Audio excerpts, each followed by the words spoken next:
Hello friends, welcome back to my channel. आप सब कैसे हैं? तो आज का व्लॉग मैं लड्डू गोपाल जी के दर्शन से स्टार्ट कर रही हूँ। बच्चों को मैंने लंच बना कर दे दिया और उसके बाद मैं सीधा नहा के और सबसे पहले पूजा कर रही हूँ। मैं लड्डू गोपाल जी से प्रार्थना करूंगी कि आप सबकी जो जो इच्छाएं हो वो सब लड्डू गोपाल जी आपकी पूरी करें, क्योंकि आप सब मेरी यूट्यूब फैमिली है और फैमिली मेरे को इतना प्यार करती है ना, इतना प्यार करती है। और फैमिली के लिए प्रार्थना करना भी मेरा कर्तव्य है। सुबह सुबह जब पूजा हो जाती है ना, तो ऐसा लगता है कि मन इतना शांत है और सारा काम ऐसा लगता है ना कि सब अच्छे से होगा, सब सही होगा। मन में एक पॉजिटिविटी आ जाती है। और देखना, जिनके यहाँ लड्डू गोपाल जी है ना, उनको उनकी सेवा करने में खुशी भी मिलती है। एक अलग ही खुशी होती है लड्डू गोपाल जी की सेवा करने में। चलिए जी, अब मेरी यहाँ पूजा हो गई है। अब मैं किचन में आ जाती हूँ। और किचन में आके सबसे पहले तो मैंने मूंग भिगो दिए, क्योंकि आज मैं बनाऊंगी मूंग की सब्जी। और उसके बाद मैं बनाऊंगी गुड़ पापड़ी। तो बच्चे जैसे ही चले गए थे ना, तो मैंने थोड़ा सा किचन साफ कर दिया था। और उसके बाद अब मैं बनाऊंगी यहाँ पर गुड़ पापड़ी, क्योंकि क्या है ना, खाना नाश्ता सब हो जाता है ना, उसके बाद ये सब काम करना अच्छा नहीं लगता, आलस आती है। उसके बाद ऐसा लगता है चलो अब डस्टिंग कर लें, दूसरा काम कर लें। तो सबसे पहले मैं यहाँ पर बनाऊंगी गुड़ पापड़ी, उसके बाद खाने नाश्ते की तैयारी करती हूँ। मेरी बड़ी वाली बेटी पीरियड्स में होती है, तो उसको बहुत ही वीकनेस लगती है और कमर में भी बहुत ही दर्द होता है। और कमर के दर्द के लिए तो गूंद सबसे बेस्ट है। तो आज मैंने गुड़ पापड़ी में बहुत ज्यादा ही गूंद डाली है। कुछ लोगों को गुड़ पापड़ी थोड़ी सी हार्ड, मतलब कड़क अच्छी लगती है और कुछ को सॉफ्ट। तो मेरी बेटी को ना गुड़ पापड़ी थोड़ी सॉफ्ट अच्छी लगती है। तो मैं आपको बताऊंगी कि आप सॉफ्ट किस तरह से बनाएं और हार्ड किस तरह से बनाएं। और गोड़ पापड़ी बनाने का एकदम परफेक्ट मेजरमेंट बताऊंगी, जिससे कि आपकी गोड़ पापड़ी बिल्कुल परफेक्ट बनेगी। तो इसके लिए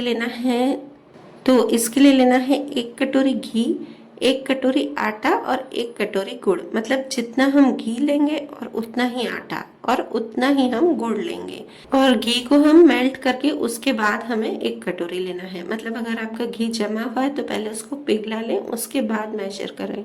और आप जब भी गुड़ पापड़ी बनाए तो गुड़ को हमेशा पतला पतला काट लें, क्योंकि यहाँ पर मैं जो गुड़ पापड़ी बनाऊंगी वो एकदम सॉफ्ट बनाऊंगी। तो उसमें मैं गुड़ को गैस की फ्लेम को ऑफ करके फिर डालूंगी। और गुड़ पतला कटा हुआ होगा, वो जल्दी मेल्ट हो जाएगा। हाँ, अगर आपको गुड़ पापड़ी हार्ड बनानी हो, कड़क बनानी हो, तो आप भले उससे थोड़ा सा मोटा काट सकते हैं। तो मैंने कढ़ाई में सबसे पहले घी डालकर और आटा डाल दिया और उसे लो टू मीडियम फ्लेम पर भूनूंगी। तो जब तक आटा भूनता है ना, तो दूसरी तरफ मैंने काजू बादाम और अखरोट को कट कर दिया। बस इसे छोटे छोटे कट कर दूंगी और साथ ही गुड़ को भी कट कर रही हूँ, क्योंकि जब तक आटा भुनेगा ना, तब तक खड़े रहना अच्छा नहीं लगेगा। इससे अच्छा मैंने सोचा पहले आटा भूनने को रख देती हूँ, उसके बाद ये सब काम करूंगी।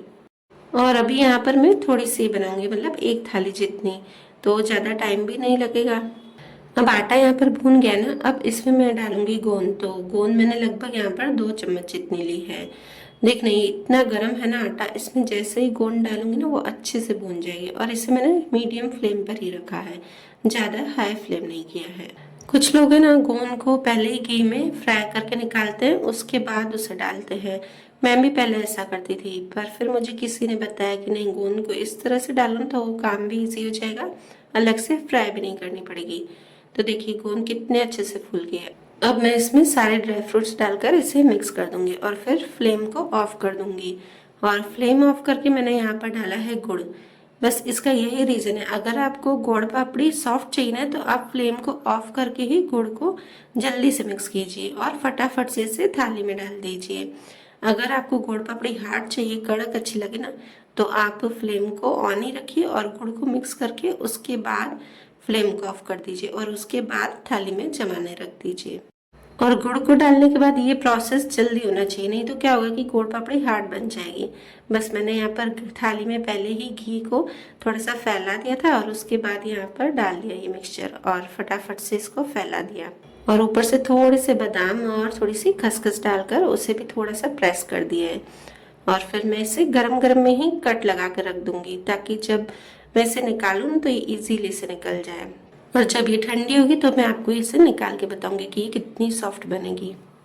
अब बनाऊंगी मैं खाना और नाश्ता। तो नाश्ते में मैं बनाऊंगी पोहा, और खाने के लिए तो मैंने मूंग भिगोकर पहले से ही रख ही दिए थे। तो सबसे पहले मैं पोहे को अच्छे से धोकर और भिगो दूंगी। पोहे में इतनी मिट्टी निकलती है ना, तो 2 से 3 बार मुझे धोना ही पड़ता है।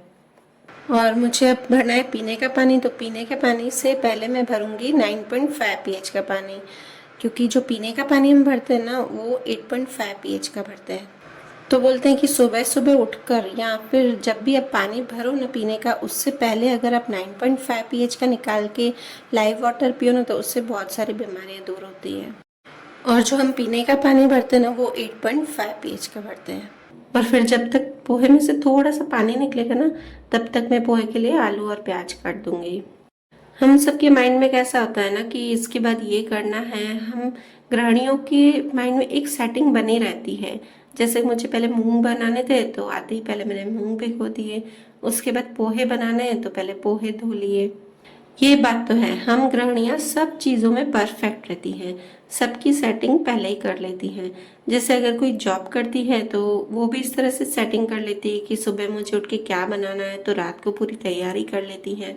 और फिर ऑफिस से आती हैं तो घर आकर सारा काम, बच्चों को संभालना, बच्चों को देखना, उनका खाना, और जॉइंट फैमिली हो तो उनको देखना। मतलब ऐसा लगता है ना कि हम गृहिणियां तो सबसे परफेक्ट हैं। घर की जिम्मेदारी हो तो वो भी पूरी कर लेती हैं, और बाहर की हो तो वो भी पूरी कर लेती हैं। और आजकल तो बच्चों की पेरेंट्स मीटिंग्स में भी ज्यादातर उनकी मॉम ही अटेंड करती हैं। और यहाँ पर मेरे आलू प्याज कट गए ना, तो सबसे पहले मैं कपड़े सुखा दूंगी। मैंने सुबह ही कपड़े धोने में डाल दिए थे। और यहाँ पे मैंने गद्दा सूखने रख दिया था। इसका कवर उतार कर और इसे धो लिया था हाथ से ही, मेरे से नहीं हो रहा था ना। तो ध्रुव के पापा को मैंने बोल दिया था कि आप इसे धो दो। इतना भारी है ना कि ये उठता ही नहीं है। और जब मैंने ये गद्दा धोया था ना, उस दिन इतनी अच्छी धूप निकली थी ना, तो मैंने सोचा चलो धो लेती हूँ, इतनी अच्छी धूप निकली है, सूख जाएगा। और जिस दिन मैंने ये धोया ना, उस दिन रात को ही इतनी तेज बारिश आ गई ना, और उसके बाद 2 दिन कंटिन्यू रही। और ये सूखने में इसको लगभग 3 से 4 दिन हो गए। पर हमारे यहाँ हवा इतनी अच्छी आती है कि सूख जाता है। और देखिए यहाँ पर बारिश, कितनी आज तेज बारिश हो रही है।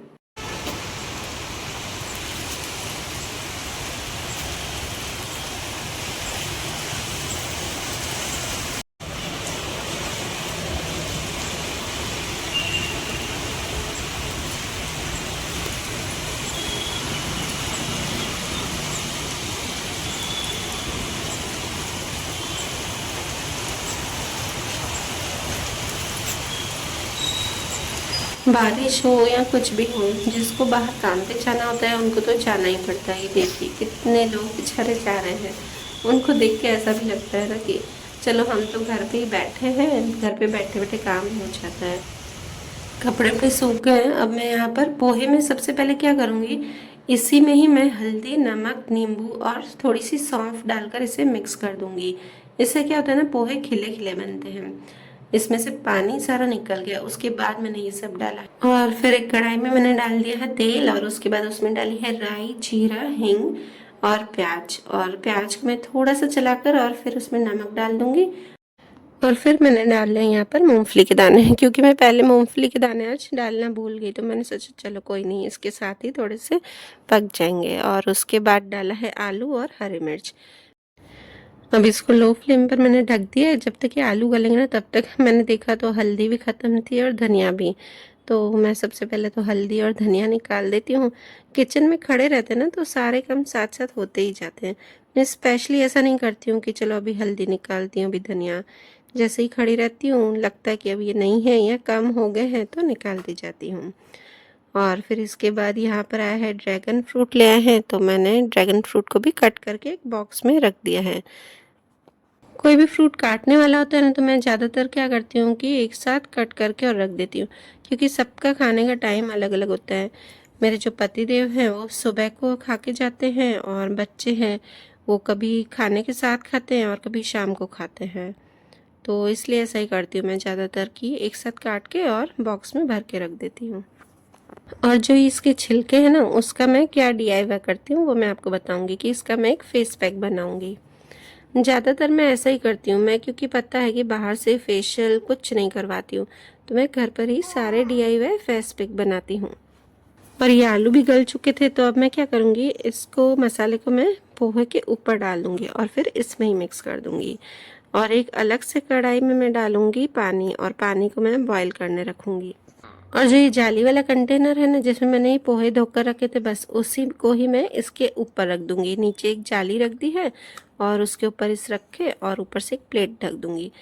मतलब कि मैं यहाँ पर पोहों को स्टीम से पकाऊंगी, जिससे कि पोहे एकदम खिले खिले बनेंगे। और फिर अब पोहे भी बन गए हैं। अब बना रही थी मैं चपाती, तो मैंने जैसे ही 2-3 चपाती प्लेन पकाई ना, तो इसके पापा की डिमांड आई कि है ना मूंग का पराठा बना दो। मूंग का पराठा बहुत ही टेस्टी बनता है, और मूंग क्या होता है ना, कभी गल जाते हैं ना तो वो पराठा उसका नहीं बनता है, और मूंग ऐसे खिले खिले बनते हैं ना तो उसका पराठा बहुत ही टेस्टी लगता है। और मूंग का पराठा पापा को भी अच्छा लगता है, तो मैंने सोचा चलो पापा और इन दोनों के लिए बना देती हूँ। तो थोड़े थोड़े पोहे खा लेंगे और थोड़ा पराठा। ये एकदम सिंपल सा पराठा बनता है, बस इसमें नमक और मिर्च डाल दिए मैंने, उसको मिक्स कर दिया है, और फिर रोटी के बीच में थोड़ा सा ऑयल लगाकर और इस मूंग को रख देंगे, और फिर बस जैसे आलू पराठा और बाकी सारे पराठे बनते हैं ना, सेम वैसे ही बनता है, पर बहुत ही टेस्टी लगता है। अगर मूंग गल जाए ना तो ये पराठा नहीं बनता है। और जो बाकी के मूंग बचे थे ना, उसकी मैंने सब्जी बनानी थी, बस वो सिंपल चपाती और मूंग की सब्जी, और नाश्ते में पापा और इनको मैंने पराठा दे दिया था। बस खाना नाश्ता हो गया था, उसके बाद मैंने किचन विचन साफ करके डस्टिंग कर ली थी। और चलिए, गुड़ पापड़ी भी ठंडी हो गई, तो अब मैं आपको उसे तोड़ के बताती हूँ कि वो कितनी सॉफ्ट बनी है। गुड़ पापड़ी के लिए मेरा इतना हाथ सधा हुआ है ना कि मुझसे कभी भी बनवाओ ना तो मैं एकदम परफेक्ट बनती है, क्योंकि वो मैं साल में कई बार बनाती हूँ। बनाने में भी इजी लगती है और बच्चों को भी बहुत ही पसंद आती है। शुरू शुरू में जब मैं गुड़ पापड़ी बनाती थी ना, तो कभी नरम बन जाती थी, कभी कड़क बन जाती थी। तो मुझे समझ में ही नहीं आता था कि ऐसा क्यों होता है कि कभी कड़क बनती है, कभी नरम बनती है।